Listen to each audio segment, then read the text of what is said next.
Humanities Forum. My name is Ian Bernhoft, and I direct the Humanities Forum, which is an initiative of the Humanities program bringing scholars, professors, researchers, experts from around the country and around the world to share with you the sort of big questions to motivate your work, their work, and to deepen your appreciation for the humanities. In a minute, I'm going to pass this microphone over to my colleague Dana Dillon, who will introduce our guest. I'll just lay down the protocols. So, point number one. Those screens you have, if you see a screen in front of you, close it down, put it away. Yeah, those ones. Those are the ones. We ask you to be just sort of fully present to people in the room and to our guest. It's great to take notes. Use writing devices and pieces of paper. And I'll record. We're recording this. You can watch the whole thing again next week on YouTube. That was point number one. Point number two is after our guest speaks, we have Q&A. And a student has to ask the first question. So don't sit there and wait for Dr. Dev or Dr. Dillon or something like that to bail you out. Nobody's bailing you out. It's on you. Point number three is we're going to have a really nice reception up here afterwards. So pay no mind when people start busting hot food in around 4:15, 4:20. But pay mind when at 4:45 when we wrap things up. Join us, have some food, have some drink, talk to your neighbors, talk to the guest, etc. Lastly, up here, in addition to food for the body, there's also food for the mind. We have some copies of Dr. Nussbaum's book, which he's very generously offering to you. So you should avail yourself of that. Check it out afterwards. I've stacked them up there. I think that's everything from me, so let me pass the microphone over to Dr. Dillon. Hi, everybody. Dana Dillon. I have a joint appointment in the Department of Theology and the Department of Public and Community Service Studies, and it's really my pleasure to welcome you all here for this opportunity to listen to Dr. Abraham Nussbaum, my dear friend for a long time, talk to us about solidarity and subsidiarity in post-pandemic healthcare. But a little bit about our guest. Part of the joy of the academic life is that you go to different places and you overlap with different people, and then you get to share some of those relationships from past lives with present lives. And while I was working on my doctorate in theology at Duke, Dr. Nussbaum, you think about this for a minute. In his spare time, as he was getting his medical degree from the University of North Carolina, picked up a master's in theology at Duke, at the Divinity School. And we had the pleasure of overlapping there and getting to know one another. He's a psychiatrist, so you can see some of the details of his positions on the back. But understand this, he's practicing as a psychiatrist. He's also a professor in a medical school. He's also doing a lot of writing and thinking about some of the intersection and how the humanities and the liberal arts can serve people who are training to be healthcare professionals, right? So I think it's really a perfect opportunity for us to hear from him and to kind of think about some of those intersections. I will commend to you, again, we have available through Dr. Nussbaum's generosity and the generosity of the Humanities program, we have copies of this book. It's a year in the future of medicine. And part of what it does, and I just want to invite, even if you're not interested in healthcare, I want you to think about this a little bit. Because part of what it invites people to think about is instead of a completely doctor and looking at the body approach to medical school and medical education, he also invites people to think about not the person, the patient, but also the community that they're centered in.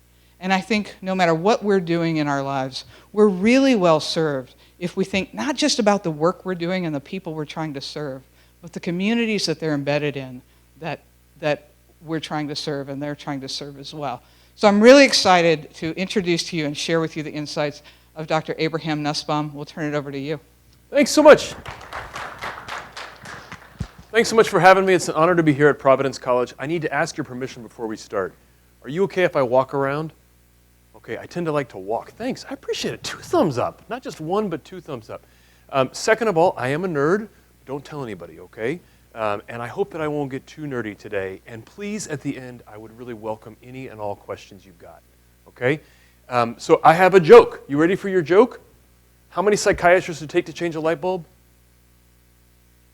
One, but the light bulb has to want to change, okay? And what I want to talk to you is about how change occurs, how it's happening around us, particularly in healthcare, and where it might go. Are you ready? Awesome. Thanks for letting me walk around. 2 thumbs up. I appreciate you. So that's my nerdy face. Why am I talking about healthcare? I'm talking about healthcare because healthcare is the most important part of our economy today, right? You can see here, it's our nation's leading employer, but it's also continuing to rise up. Healthcare costs are rising because patients are demanding more, pharmacy costs are rising. It's also a perfect place to be at the intersection of the humanities and sciences. Dr. Dillon encouraged you to think about a liberal arts school approach.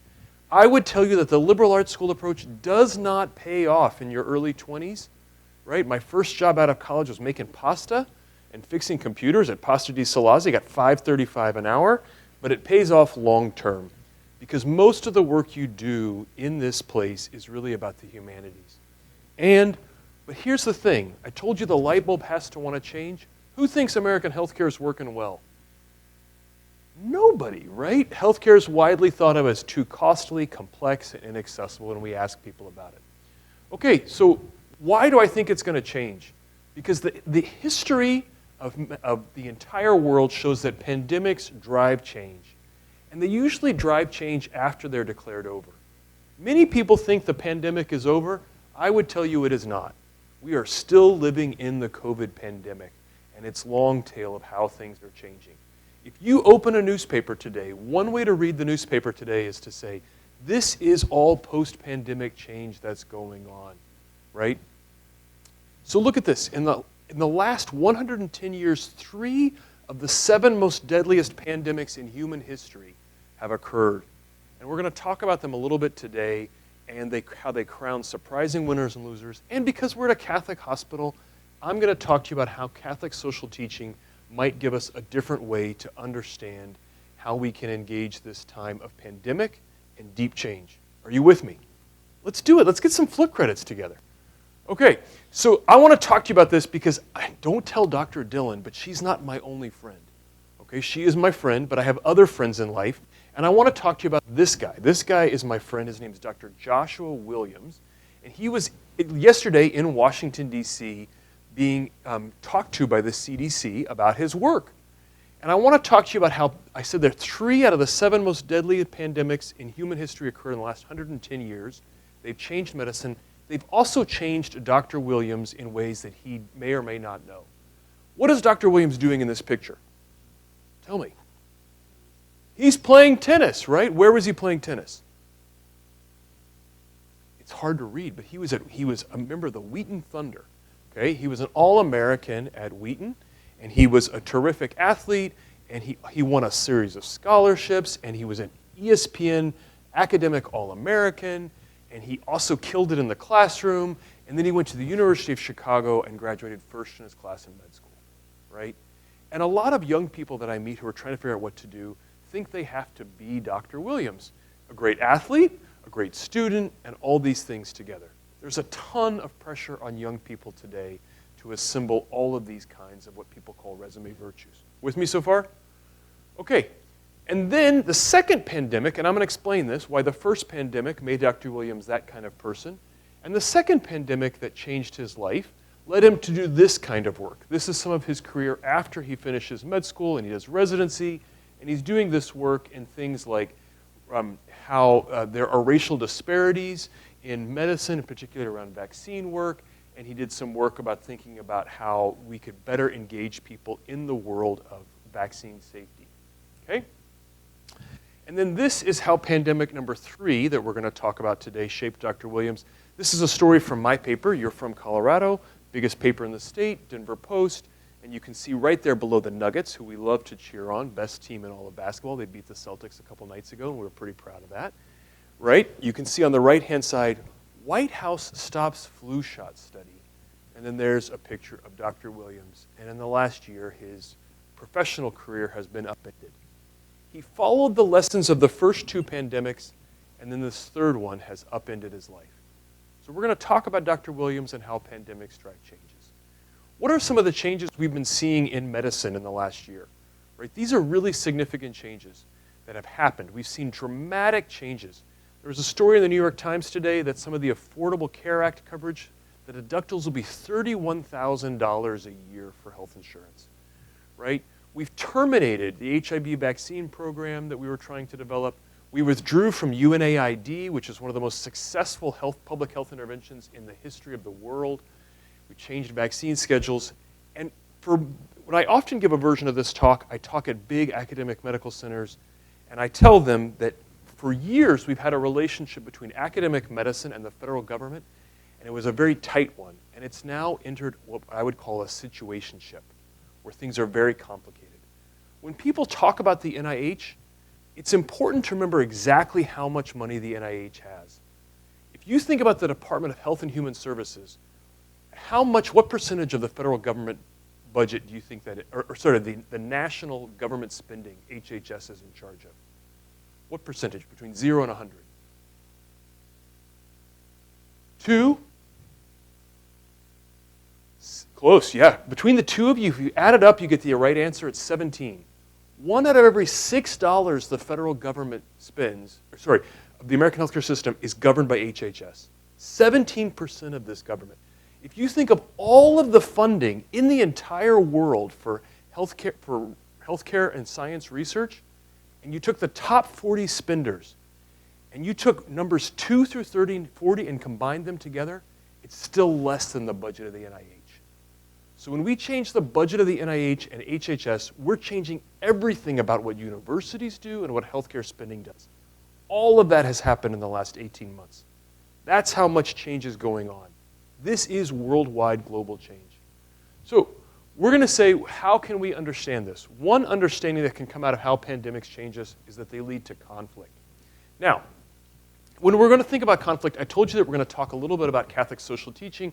This is a Catholic school. Can anybody tell me who is that gentleman? Yeah.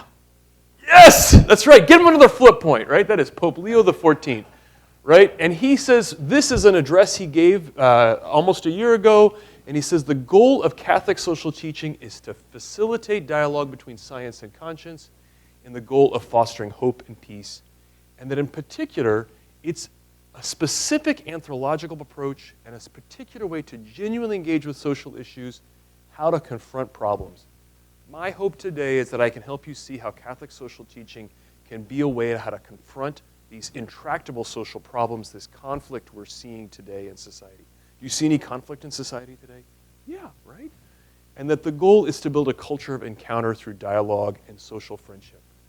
Dr. Dillon called this out when she began the talk, saying that one of the pleasures of the academic life is that you can make friends with people back when they have hair and still be friends with them when they become bald, right? And so this is what the Pope wants as well, is a culture of dialogue and social friendship. Big picture, has anybody seen a slide like this? This is Catholic social teaching kind of 101, that these are the big themes: life, dignity of the human person, option for the poor and vulnerable, solidarity, rights, responsibilities, etc. Seen something like this before? You're stuck at a Catholic school, you know this stuff. Big picture, we think about 3 core principles of Catholic social teaching. One is the idea that we all have dignity, right? That every life value has a meaning. Another is solidarity. Another is subsidiarity. Can anybody tell me what solidarity means? Anybody heard this term, know what it means? Please.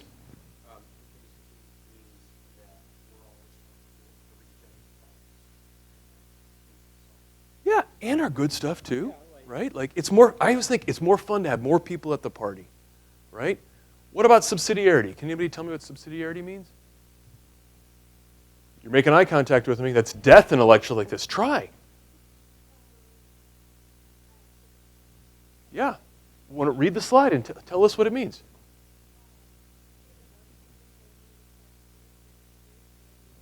Awesome. That's awesome. That's solidarity. What about subsidiarity?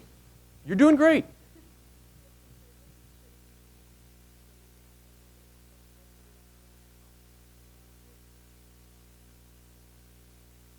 Awesome. What might that mean?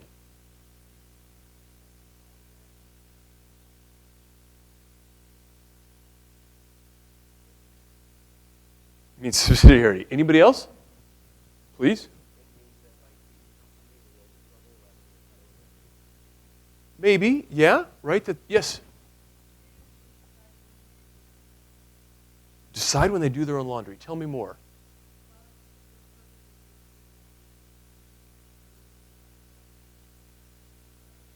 Yeah. Okay. And we don't need to have like an international treaty about when you should do your laundry, right? That you can decide what night do you like to do your laundry. Yeah. Perfectly reasonable time. How about you? Okay. What if we mandated, if Professor Kuhlman's like, you can only do it Tuesdays at 2 p.m., right? Would that seem like the right move? No. I think she's saying that that's something that people should make a decision on their own for what fits for your life. With me so far? Okay, so these are the three big principles of Catholic social teaching: human dignity, solidarity, and subsidiarity. So I told you we're going to talk about three pandemics. 3 of the 7 most deadly pandemics in human history have occurred in the last 110 years, and they've changed Dr. Williams' life, and in ways that you don't know it have changed your life. And in particular, this building you're in today, this whole campus was changed by pandemic number 1, right? The pandemic I'm going to talk to you about first is the 1917 pandemic, sometimes called the Spanish flu. In medicine, we call it H1N1. And it changed lots of things about human society, but one of the big things it did is it transformed universities. And in particular, it transformed universities in the health sciences. So, and I want to talk to you about it in terms of a language of a novel called Pale Horse, Pale Rider. Has anybody ever read this novel, heard of this novel? Okay, so Pale Horse, Pale Rider is this novel that was published in 1940 and won the National Book Award. And it was written by this woman named Catherine Ann Porter. And I read about this novel because as it happens, it was set at the hospital where I was working at during the pandemic. I work at Denver Health, which is a safety net hospital. And it's a safety net hospital because we believe in the dignity of all people. And it's healthcare for all, which means it's solidarity, and it's subsidiarity because it's located just in Denver. That's part of why I chose to work there. So during the pandemic, when I was taking care of hospitalized people, right, one of the things that I did is that people came up with these listicles, things to do during the pandemic, and one of them could read books about the H1N1 pandemic. And I saw that this one was on there, went to my library, and like they checked it out, like the librarian was wearing a mask and they had gloves and they brought it out to your bicycle and gave you the book. And I took it home and I read it and I realized that it was actually about the hospital I work at, literally. And I realized in particular that she said that pandemics take a while for change to occur and to understand what happens. So she wrote the book 23 years later after she finally figured out how the pandemic changed her. What do you notice about her hair color in this picture? Yeah, and what color is your hair? Awesome. Hers was too until the pandemic. When she experienced the pandemic, she was a young person about your age, in her early 20s. I'm making guesses about you, but you look like you're about in your early 20s. She was in her early 20s, and she was first job out of college, and she was working as a society reporter at the Rocky Mountain News. Okay? And she had a boyfriend on the other side of town, and he got H1N1, and then she got it. And he took her to the hospital, and she fell into a coma. And when she woke up, her hair had turned white, right? Imagine being a young person with brown hair or black hair or whatever color your hair is, and then waking up and all of a sudden you have hair like my color. Or no offense, Dr. Dillon's hair color, right? That she looked gray and she's in her early 20s. And she was so weak that when she stood up for the first time, her arm broke, right? And she walked forever after with a cane, even though she was in early 20s, and her boyfriend was broken, right? You can see her hair finally grew back. It was white and remained that color for the rest of her life. And in it, she describes the kind of care she received. Most of the care she received was supportive treatment. Bed rest, lard, mustard plasters, and onion juice. Have you ever been to a doctor? Yeah. Did they give you onion juice? No. This was the last generation of doctors to use onion juice as a treatment. Okay? And she said, the body is a curious monster, no place to live in. How could anyone feel at home there? That's the experience that's common for a lot of people when they're truly sick, is that our body feels like a curious monster, right? We're stuck in this body. We don't know what it's like. And she had this experience as a young person, and she saw the way that she was treated. Mustard, plasters, onion juice, bed rest, and lard. Okay. So why, when we talked to this kind young man in the front, he said he hadn't had onion juice? What happened in medicine? One way to think about what happened in medicine is that the H1N1 pandemic provided fuel for the fire that medicine needed to change and be a very different place. And the kind of way that medicine changed was to become professionalized and tied to the research university, right? So if you go back and look at a picture of like Brown down the hill, before H1N1, it was a much smaller place and the med school was much smaller. And the most important person in American medical history in that time was this guy, Sir William Osler. Anybody ever heard about Osler or seen a picture of Osler? Yes. What do you know about Osler? Okay, and what do they say about him? Yeah, okay. Professor Kuhlman, did you raise your hand?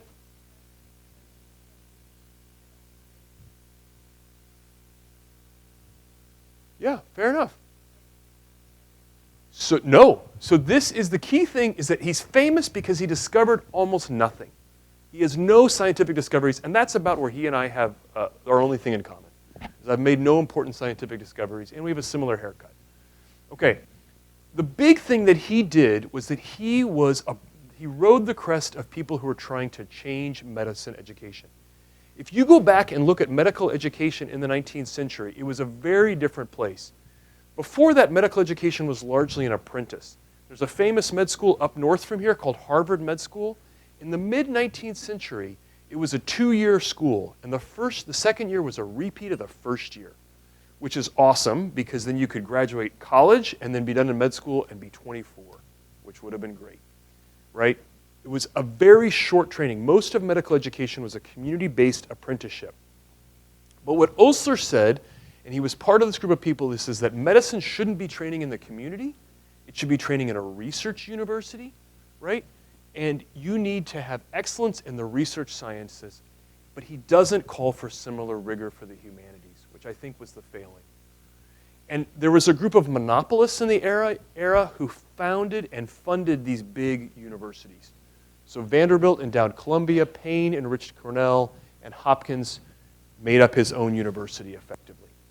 And meanwhile, they were working with these new founded professional groups who went around the country and said, which of these med schools are good and which are not? They literally declared that they were acceptable, doubtful, or unacceptable. Those were the grades they gave. The goal that they were trying to do was to make medical training like what Osler was doing at Hopkins. Osler was famous for saying that, anybody here pre-med? What are you doing on the pre-med track? What kind of degrees? What do you have to do to just the pre-med track?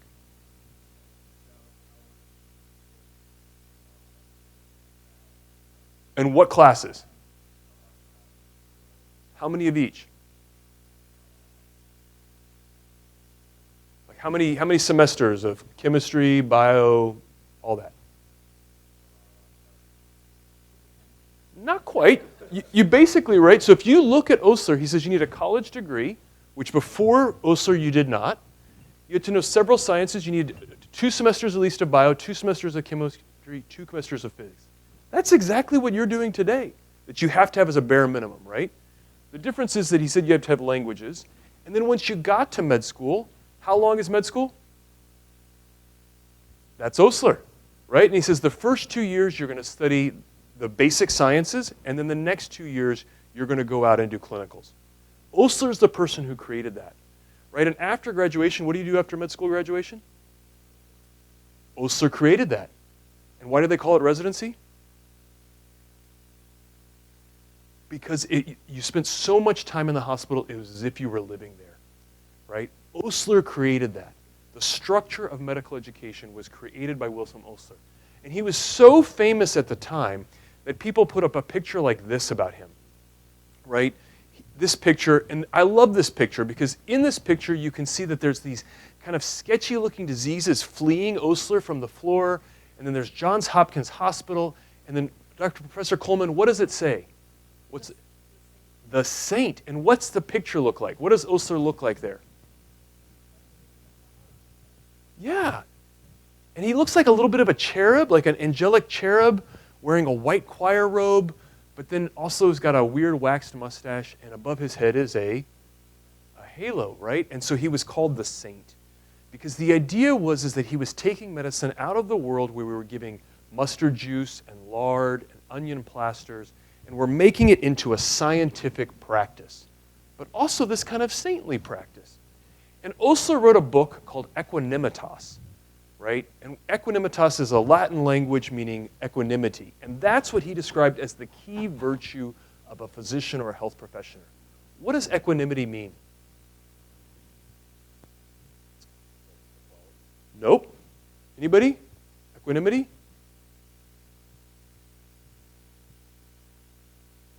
It means that you can stay emotionally settled no matter what you see and hear, right? And there's a deep virtue to this.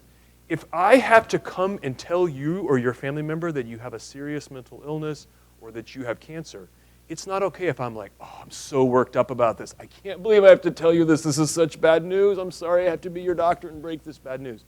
You don't want me to do that. You want me to give space so that you're the person who can experience that you have a serious disease, right? But the bad news about this is that there's also a way in which it brackets off all of the emotions and feelings of the person who is the physician. Does that make sense?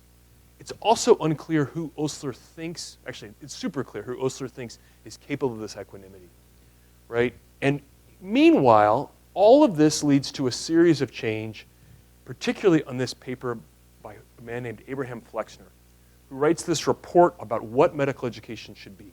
You're shaking your head. I appreciate that. Do you know who Abraham Flexner is? What have you heard about the Flexner report? Yeah.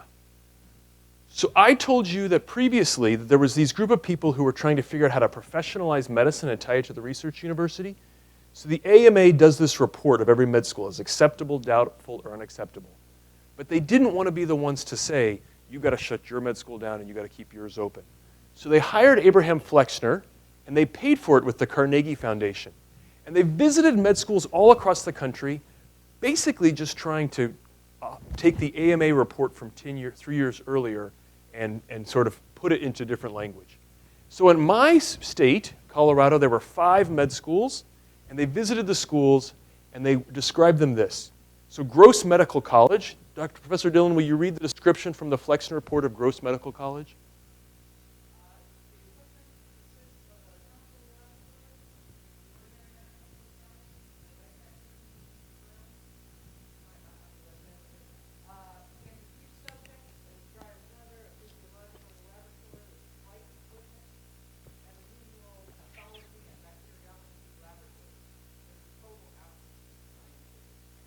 So what did Flexner, what was he upset about? What did he want it to be like? Yeah, he wanted to have good cadavers, better labs, a better laboratory, for it to be a research university. And he talks about my hospital, Denver Health, and he says it is in the general interest of the community that we should not partner with that medical school, that instead we should partner with the state's only research university. Right? And he says nationwide, only 1 out of every 5 med schools is necessary. Right? And he says the key thing is that you've got to be like Johns Hopkins. There is a deep good. Let me be clear. I am a fan of research science, and I am a fan of scientific training, and there's a deep good in it. But there's also a deep flaw in the Flexner report. That instead of saying we want to raise everybody's tides to have these high standards, they're saying we only want the schools that are currently a research university.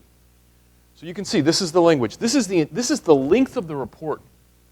That's literally, imagine if I told Professor Coleman, I'm going to do a report that tells me which out of the nation's medical schools should survive, and I'm going to write 1 page about each med school. I think she might ask me for some more details than that, right? She might want a more thorough analysis. That's it. That's literally the report about Denver, that 1 page, okay? So meanwhile, after Flexner in 1920, right, only 85 of the 155 schools that he says should be in existence are. And 2 decades afterwards, only half of the med schools that he visited are still in existence because the Flexner report said it shouldn't happen. Our kind classmate over here said that there were some racial disparities, right? And so part of that is that, for example, they say, who can survive this work? Osler's pretty clear. He says if you have children or a wife, you should leave them behind while you pursue your medical training. And he believes that the only people who can complete this are people who can go to a research university. Again, I love research universities and I love research, but there's an imperiousness to that assumption. It's really hard to set aside your life for 10 to 12 years to get medical training, right? The people who can do that are people largely at that time who are white, wealthy, Protestant, able-bodied, right, and didn't have family obligations. So you can see here that there's this inclusion that plummets for female Jewish and Catholic students who become allowed into medical schools in the early 20th century only at times of war. And black students were almost entirely excluded. There were more black men in American medicine per capita in the 19th century than there are today, right? There were only 2 medical schools that for most of the 20th century were admitting and training black medical students. 80% of them were trained at Howard and Meharry, right? That's crazy. So if you look back at American medicine in the 19th century, it was an apprenticeship-based model. In the community, it was variable, it had problems, but it was easier to get into and it was more inclusive. There were more female physicians in the United States in the 19th century on a per capita basis than they were again until the 1990s, right? Okay, with me so far? So what I'm trying to get at here is the pandemic catalyzed this change that moved medical schools and medical training and medical practice into the research university. If you go back and read the history of medical education, the leading author is a man named Kenneth Latimer, and he says medical schools have had different social roles over time. That after the Osler-Flexner era, they were focused on education, and their annual budget in inflation-adjusted dollars in 1940 was $1 million a year. By 1960, their focus was really research, and they no longer called themselves medical schools, but academic medical centers. And their funding was $20 million in 1960, and by the time I was in high school, they thought of themselves as regional health systems, and their budget was $200 million in inflation-adjusted dollars. Okay? What has this meant for the practice of medicine? It's an awesome thing to be a doctor, but there are lots of other ways to help people in society. This is a chart from my book where I talk about how when I was born in the 1970s, I know that was a long time ago, if you see the blue, the dark blue, this is the median salary of teachers in the United States. And the median salary of who I am as a psychiatrist, you can see was about $1,000 more, and that's roughly a similar kind of pay for different kinds of helping professions in society. By the time I was in high school, there was a gap where teachers were making roughly $60,000 a year, and psychiatrists were making about $69,000. By the 2010s, when I finished residency and entered into practice, teachers' salaries had flatlined, and psychiatrists were making about $182,000. Since then, it's continued to grow. I love being a doctor, but one of the problems that we have with medicine today is that we're making so much more money than other kinds of helping professions, and the costs are part of the problem. Okay? Meanwhile, medical schools' revenue. I showed you this slide from Latimer about how much money they were making in the 1990s. In 2024, according to the American Medical Association, the total revenue of academic medical centers and med schools in the United States was $210 billion. With a B, right? And so this is the thing. So back in the day, Professor Dillon and I studied with a man named Stanley Hauerwas, and he would say that you can tell what a modern research university is about with an aerial view. He didn't even have a drone back then. And he said it was about 2 things. Where's the growth? He said athletics and the medical center. So this is a picture of the place that we went to school together, and you can see, if you look here at the campus, when they talk about the campus, they talk about 5 different campuses. You can't really see this. This is a picture of Duke, but in the top hand, they say there's West Campus, Medical Center, Central Campus, East Campus, and athletics. They have 1 campus, but they only call out 2 things, athletics and the academic medical center. And that's where they're growing, right? So, when Dr. Williams is a young person who wants to go into a helping profession, they tell him that he's got to spend time at a research university, he's got to do the same pre-med requirements that those of you who raised your hands hoping to go to med school are doing, right? And he's got to be good at athletics and medicine. With me so far? H1N1 pushed medicine into the research university, whereas previously it had been a community practice like being a teacher. There's good things about that, but it's also really costly, and it has caused us to raise the moat about who gets to be a doctor in this country. Okay, let's talk about pandemic number 2.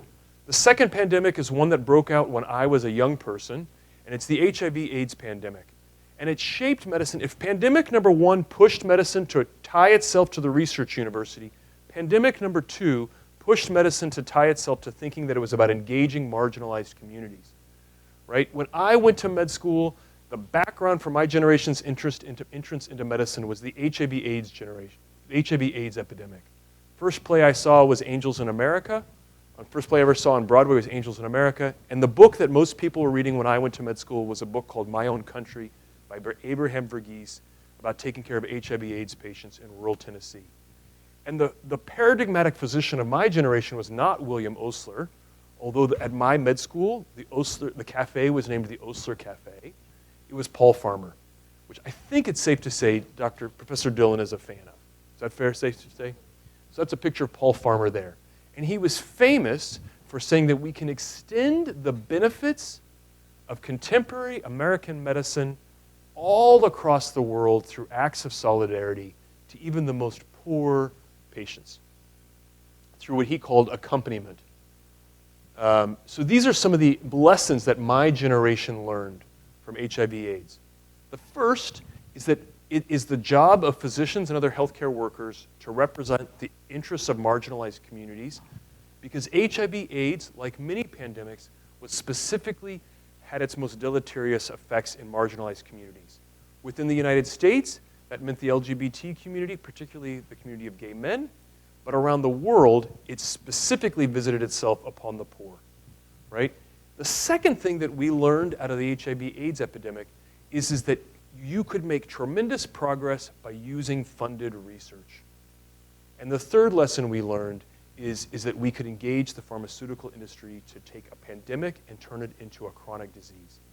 One of the most amazing medical advances of my lifetime was that when we were growing up, people were dying of AIDS, and now it's a chronic disease, right? It was the question when we were in high school. People would talk to young people and say, maybe you should never have sexual intercourse because you might die, right, from HIV/AIDS. It was a different time in that regard. But there was also an implicit message at the same time, which is that the growing wealth of American medicine and universities was separating us from the communities we served and weirdly advancing the inequalities we set out. When I showed you that graph of what happens between teachers and doctors' salaries, at the beginning of that, they're living in the same neighborhood. And towards the end, they are not, right? And so meanwhile, as medicine's saying, we're here to serve marginalized communities, doctors and other healthcare workers are earning salaries that are really pulling them out of those communities. And physicians are becoming technocratic elites. So Paul Farmer, beautiful person. And he came to my med school. I was fortunate enough to go to the University of North Carolina. It was an amazing experience. And he came to our medical school and gave us a talk. And he said, medicine is a personal encounter between physicians and their patients, especially the marginalized, that extend life-extending advances of modern medicine to people living in the world's poorest places. And he called what he did a pragmatic form of solidarity. And he was a beautiful man doing beautiful work, and it was amazing. And he told us that we should use the corporal works of mercy. Feed the hungry, give drink to the thirsty, clothe the naked, visit the prisoners, shelter the homeless. He cited Pope John Paul II and Britney Spears. Anybody know Britney Spears? He showed us, that was fun. And he talked to us about pragmatic solidarity. It was beautiful. And then there's a lovely book by our friend Therese Lassault talking about solidarity. If you look at the book, and I love Therese, one of the things that you'll see is solidarity is mentioned 106 times, but subsidiarity is only twice. Leading into the COVID pandemic, the generation of those of us who were formed by the HIV/AIDS pandemic were interested in social determinants of health. Anybody heard this phrase? What is the social determinants of health? You're nodding your head. Yeah.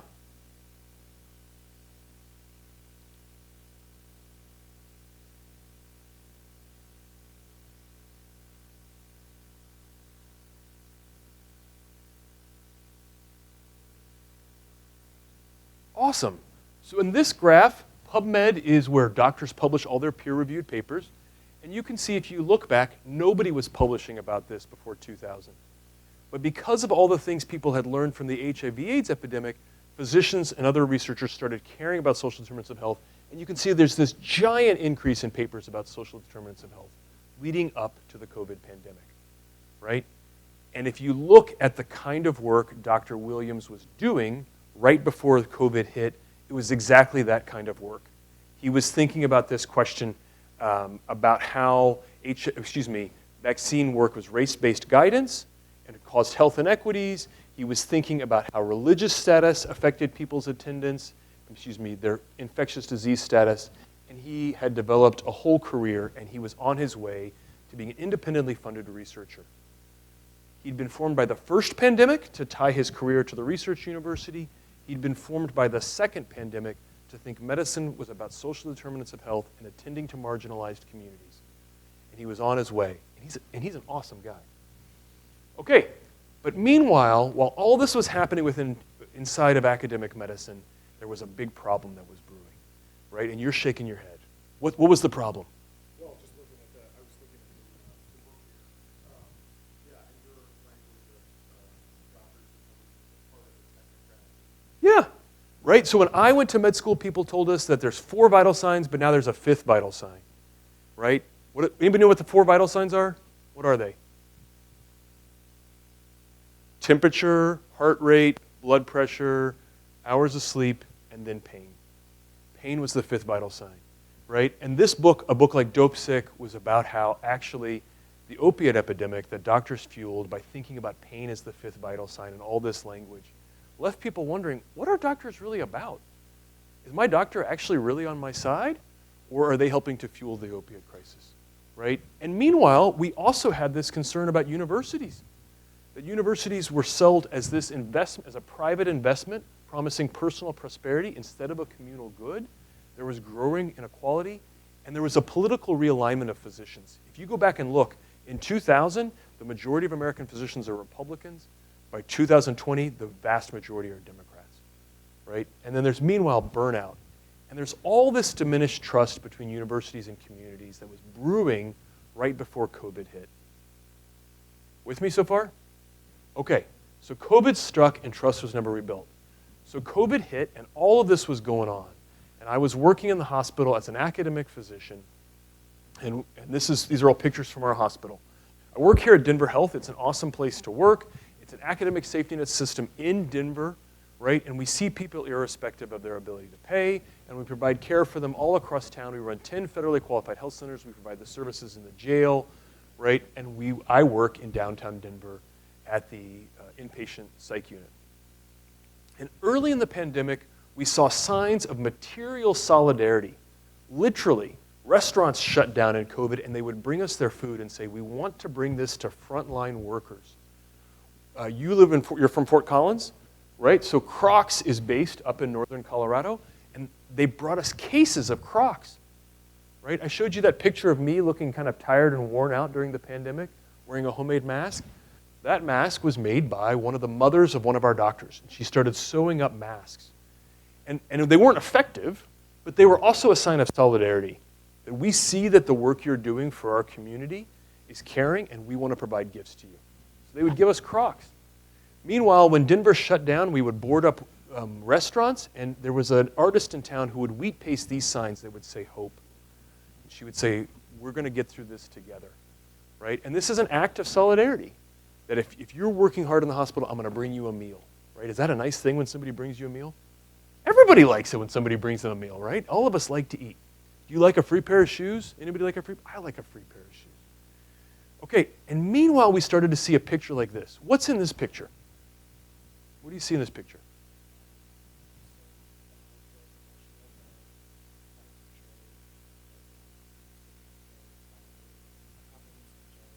Awesome, you can write this for me, right?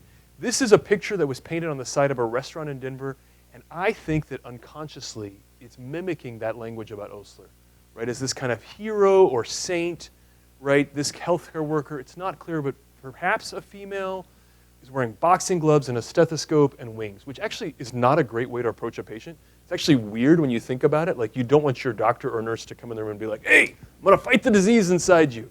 But that's this language of the doctor or the healthcare worker as a hero, but also a saint and an artist. So this is an act of solidarity. This picture is hard to see here. It's a picture of some friends of mine standing outside an apartment complex, and something's coming out of the sky. This was on Easter morning 2020, and my wife is a family medicine doc, and she had a patient who was paranoid. But you can be paranoid and be right.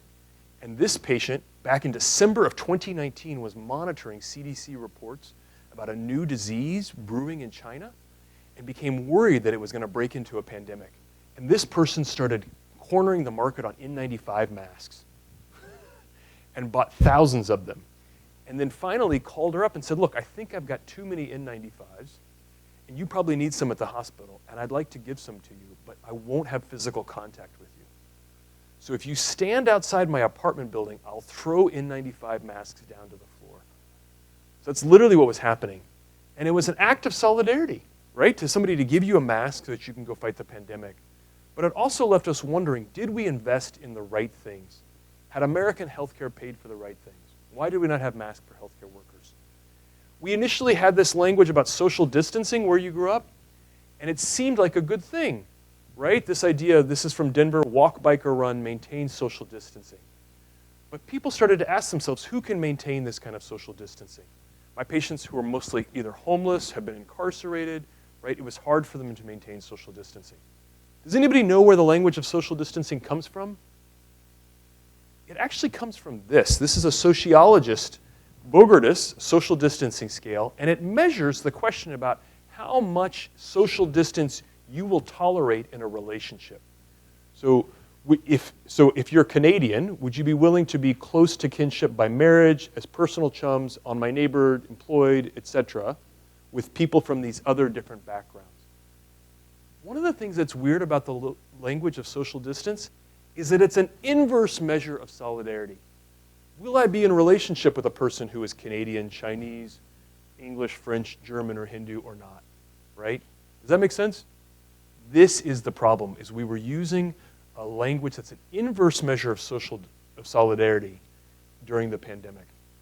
Meanwhile, Josh, I showed you Josh Williams early, he published this paper, and we weren't sure initially who was getting COVID. And Josh published this paper, and he found that actually the people who were getting COVID was exactly what we thought might happen in HIV/AIDS, is that COVID was mapping onto the social determinants of health and all the inequalities. In Denver, we talk about this as the inverted L. You can see that if you look at the intersection of the two highways here, that there's like an L upside down, that most of the city's diseases and poverty maps on the outside of the L, right? And most of the medical centers are located inside the L. Okay, and then all of a sudden we started to get counter-protests breaking out. And this moment of solidarity was over. So we went through this kind of COVID response where we had this initial moment of solidarity, an alliance, and then we had anxiety, anger, and anguish. Did this happen where you lived? Anybody else? Nope, the rest of you survived it, but we went through COVID and it got different. Meanwhile, in the hospital, people would say, this is what's going to happen. This is what happens when you have a disaster in your society, that you have this moment pre-disaster, a heroic moment where you start painting up pictures of angel boxing gloved healthcare workers. Then you have a honeymoon with community cohesion, right? Up to 1 year, and then after the anniversary, you have a reconstruction and a new beginning. Has this happened for us? Are we in a good place 1 year after the pandemic? No, it doesn't feel that way, right? It feels like things haven't quite gotten back to normal yet. So this is a paper showing that if you look at this is from the New York Times based on CDC data, that for 100 years after Flexner, we had this tremendous boost in life expectancy, and a century of those gains were reversed by COVID. We went backwards, right? If you think about this, before the pandemic, the United States, because of the Oslerian Flexner model of a medical system tied to the research university, was considered the most pandemic-ready country in the world. We have 4% of the world's population in the United States. We got 20% of the deaths of COVID. And meanwhile, this is what's happened, is the partisan divide has exploded in the United States post-COVID. This is a paper showing the trends and association between the partisan divide and COVID death rates and how it's changed over the last several years.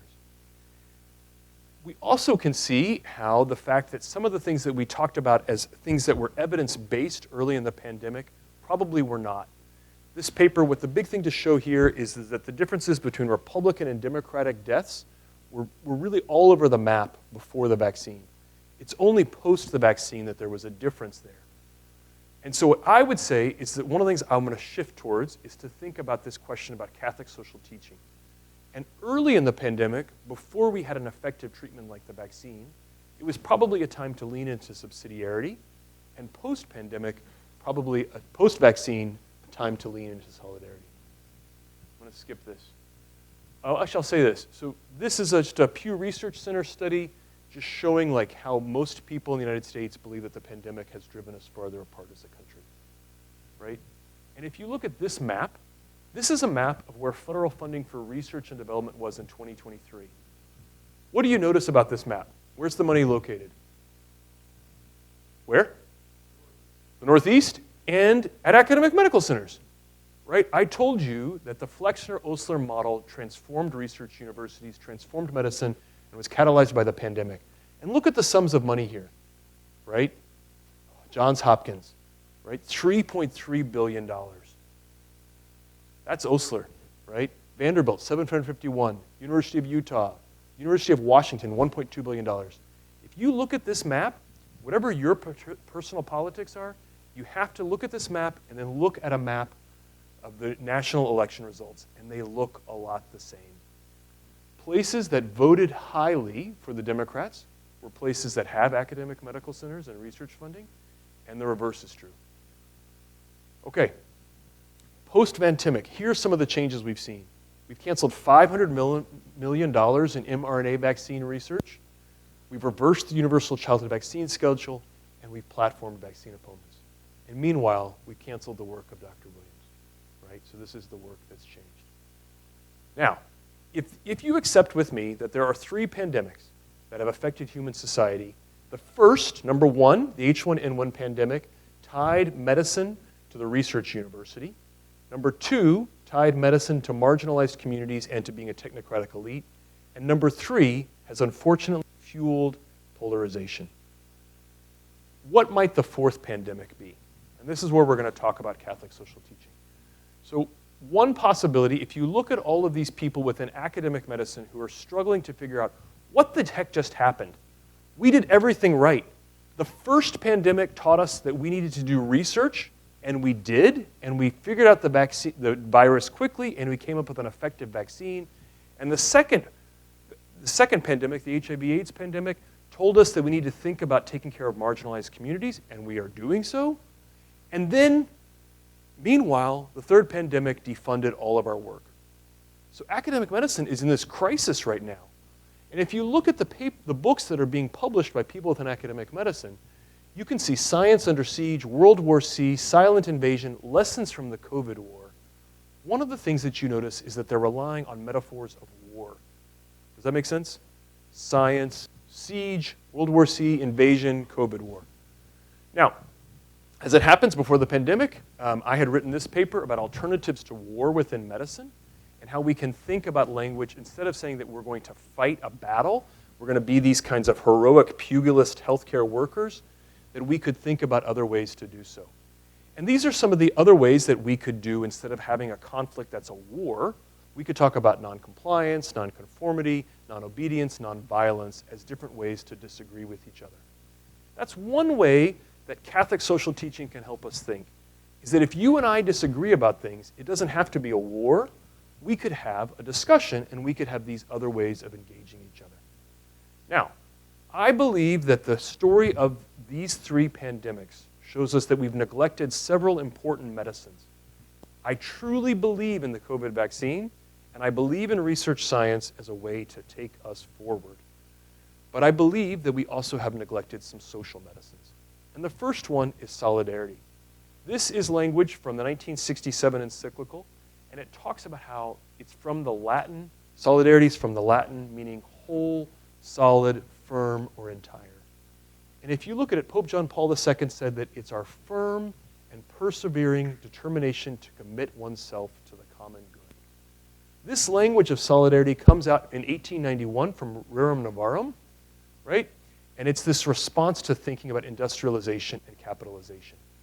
If you look at this papal encyclical from Pope Paul VI, right, the duty concerns first and foremost the wealthier nations. Their obligation stems from the human and supernatural brotherhood of man and requires mutual solidarity, social justice, and universal charity.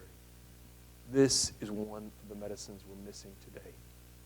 The next medicine that I think we're missing today is subsidiarity. And it's from the Latin, meaning to sit behind and assist when needed. That if I'm sitting behind you and you don't need any help, I'm not going to do anything, but if you do, I will help you. And it's this idea that the person behind who's higher should help those who have less need, but only when smaller groups cannot handle tasks on their own. So Dr. Coleman's example is that you can decide when to do your own laundry. And similarly, in Catholic social teaching, we say that the fundamental unit of society is the family, and that the family should organize itself and solve its problems whenever it can on that level. And that larger forces in society should get involved only when they can't. I would make the argument to you that in the early days of COVID, before the vaccine, we overstepped. Public health experts went too far and should have allowed more subsidiarity at the local level to make more decisions for themselves, if that makes sense. Okay, so an example is, this is the kind of dashboards. Our hospital, I told you that medicine often relies upon these war metaphors. Our hospital entered what it called incident command. We suspended normal rules, and twice a day, the executive team, we would meet in a room and review dashboards and discuss what we were going to do to save lives. And we would look at dashboards like this, and we'd say how many people have COVID, how many people are hospitalized, how many are immunized, how many are dead. This is good stuff. I'm grateful we did this. Except the problem is that there are not other common goods in life.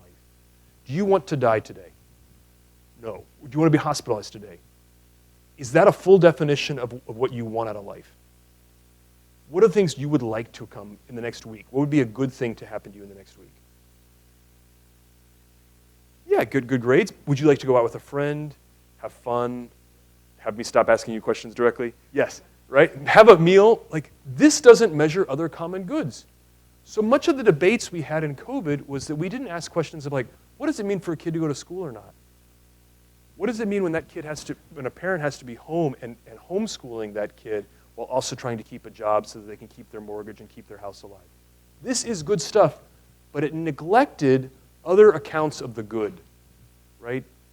Life is about more than just not being hospitalized or dying. And when the vaccines arrived, we had not rebuilt trust. We would look at data like this, and we would break down people by age and some demographics. But we had not rebuilt community trust.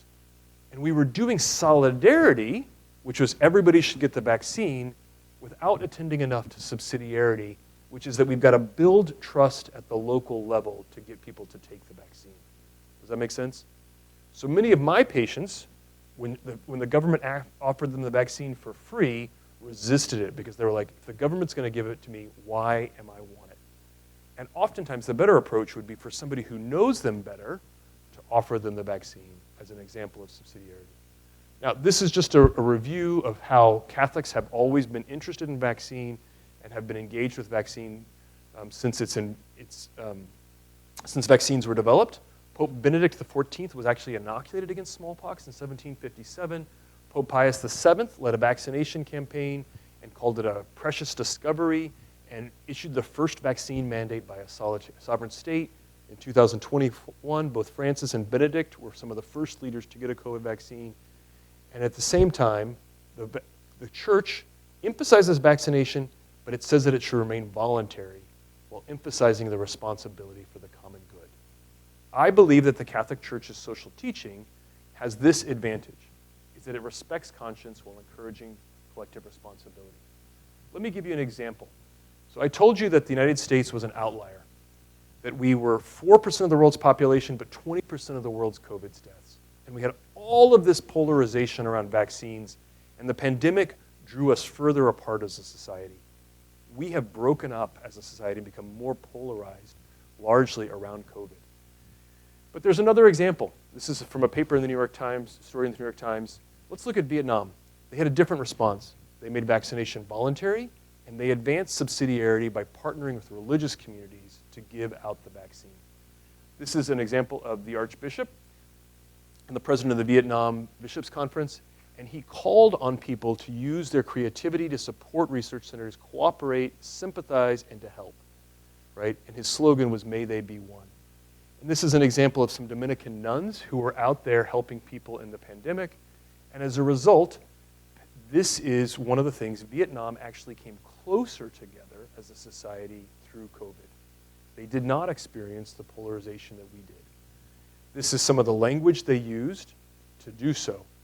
And so this is Vietnam as a global outlier. They only had 43,000 deaths, right? And I would make an argument to you that they had 92% of their population was vaccinated. I would make an argument to you that the best thing we can learn for the next pandemic, and there will be another pandemic, is how we can take the best parts of the lessons learned from the first pandemic, pandemic number 1, H1N1, about the importance of the research sciences. That's the best part of that. And then we can learn the best part about pandemic number 2, HIV, which is that we ought to have solidarity with people in marginalized communities, but that we not learn from the American pandemic of number 3 that we should be a polarized society, but that instead we should learn from Vietnam that we can combine solidarity and subsidiarity to seek the common good. You can see here, this is a picture of their church-state partnership. So these are some of the things I think we could learn. I think we could truly pursue the general interest of the community, not in the way Flexner did, where the general interest of the community was, do you have good cadavers?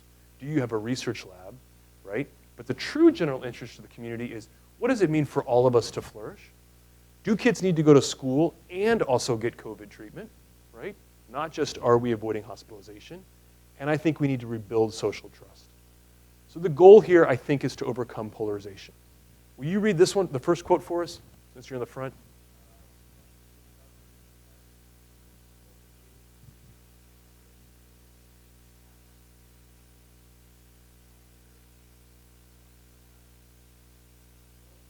Ecclesial.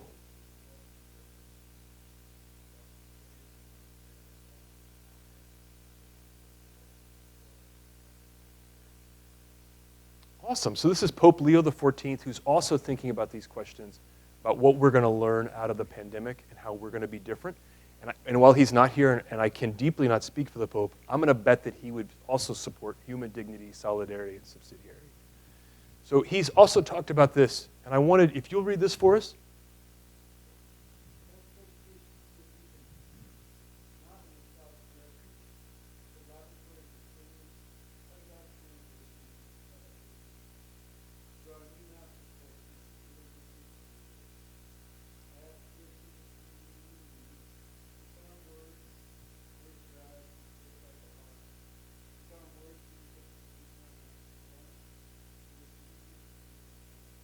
Thank you. I appreciate that.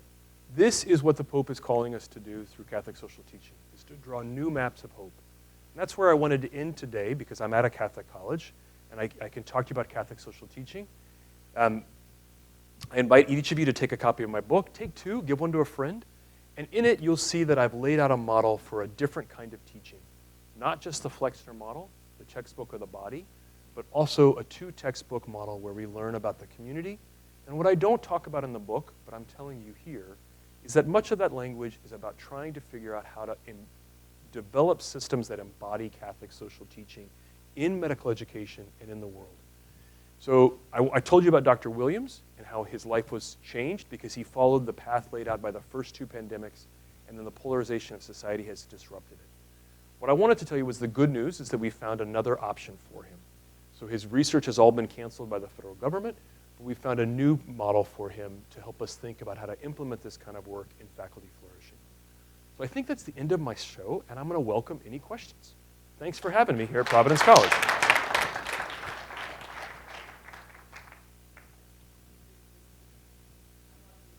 I will just remind, the first question always comes from a student.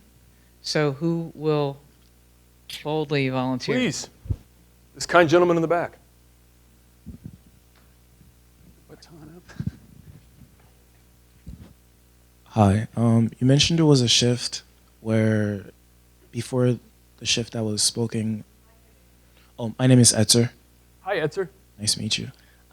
So you talked there was a shift where the majority of physicians used to be Republican, Yeah. and then something happened, and then now the majority of them are Democrat. And we can kind of see that with how things are funded across the country as well. What happened to cause that shift? Great question. Thanks so much for asking. There's a whole paper about this that I could share that would lay this out. There is this shift in voter identification between physicians, from Republicans to Democrats. I'm making an argument to you that that pandemic number 2, the HIV pandemic, changes physicians' identification.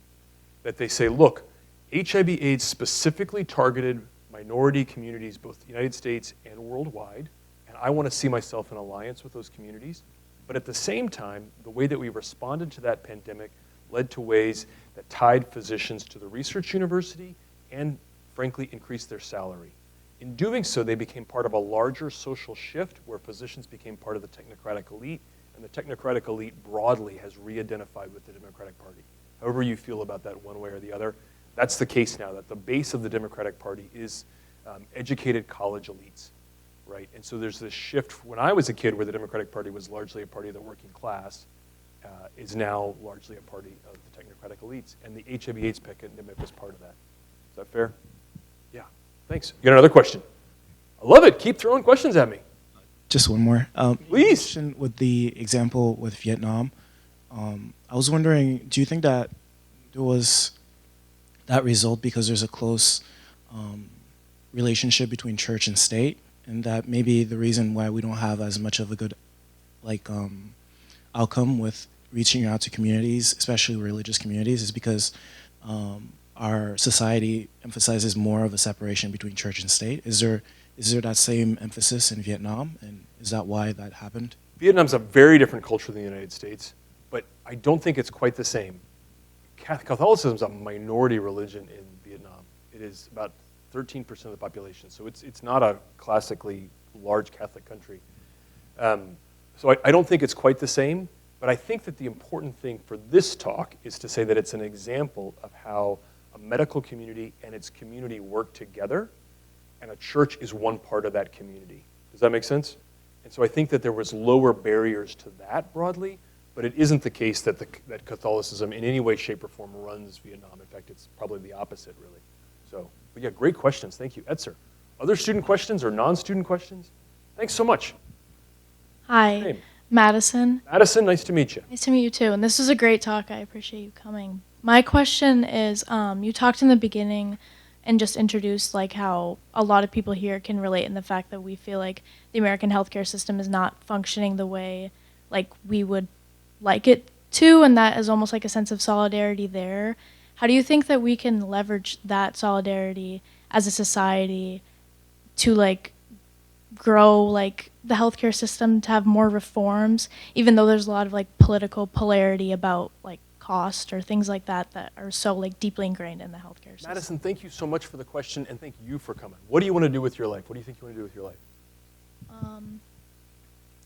I'm like in the works of deciding, but I'm a nurse. Me too. But tell me what you think you might want to be. I'm a health policy management and neuroscience major here. Awesome. So What a great- I'm interested in everything that you've talked about. Great. So first thing that you can do is choose to receive your care where other people who are poor receive their care. By doing so, you're gonna shift your time and interest there, and you'll make it better. So if you choose to receive care in a place that's a primarily Medicaid shop, as I do, it'll actually help to make those things better. Two is that you can work in these places. These places are always hiring, right? Everybody needs a certain amount of money to survive and thrive, but above that, you should really try to think about how you give your life away. So if you become a kind of healthcare worker, choose to work in a place that takes Medicaid and works in Medicaid settings. Three is advocate for Medicaid, right? Medicaid is a concrete way to do that. And if you look at what's going on in the federal government, I talked about vaccines today. Much of the debate we're having in our society right now is about Medicaid. Big picture, do people know what Medicaid is? What's Medicaid?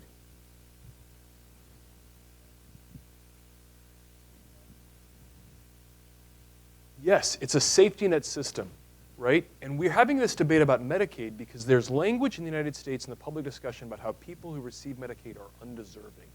And it's this language of the undeserving poor. What's Medicare?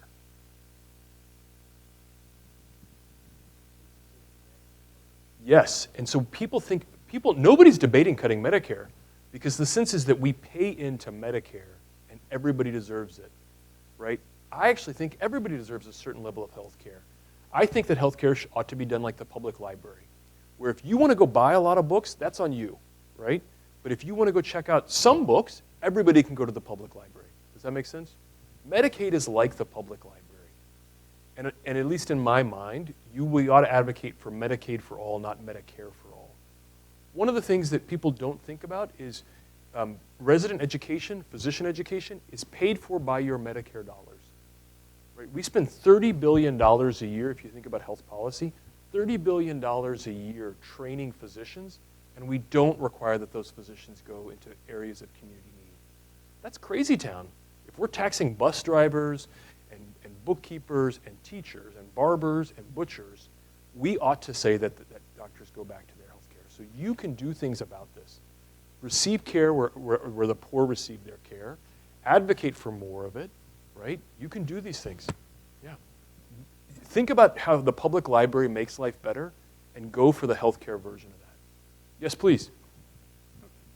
Over in the front.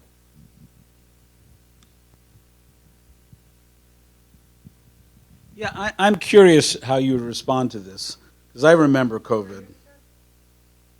Jim Keating. I'd be curious how you'd respond to this. Please. Because what I recognize, I don't know how your students are or who you teach, but one of my conclusions is that the way COVID was handled, especially in the suppressing of free debate, Yeah. which was gross, and I saw it immediately, and conservatives saw it in a way that liberals didn't for whatever reason. Liberals used to be for that kind of thing.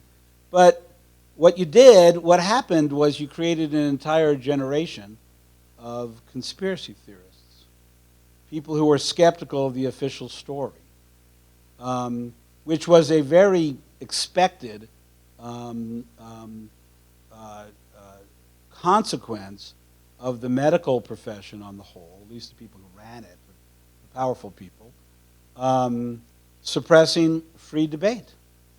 I can remember very clearly that watching YouTube and seeing those guys in California, those two guys, I don't remember their names now, and they were discussing things which turned out, as far as I understand it, to be reasonable Yeah, Jay responses.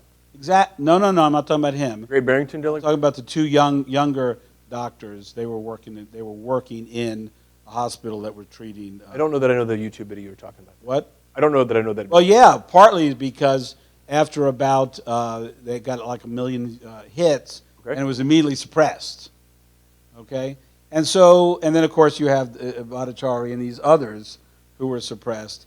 And so when I look at COVID, I got lots of thoughts, but one of them is the violation of trust that happened. In some ways, is the creation of a generation which is skeptical and therefore even amenable to conspiracy theories. So if I may, the evidence actually is that the generation that's most skeptical is actually the baby boomer generation, in the evidence. But what you're saying is that medicine was too far from the community, suppressed free speech, and created some of these problems. And on that, I totally agree with you. Part of a longer version of this talk I presented at the London School of Hygiene and Tropical Medicine, and we actually ran through the data that physicians and public health care experts did suppress dissent and didn't allow discussion. When I say that subsidiarity was more important early in the pandemic, part of that's because I think that it was unclear. I think the evidence around masking and social distancing was pretty equivocal. And I think we ought to allow more of that free debate. Does that make sense? Does that help answer your question? Yeah, but I'm going to go back to what you said before because I really doubt it's true.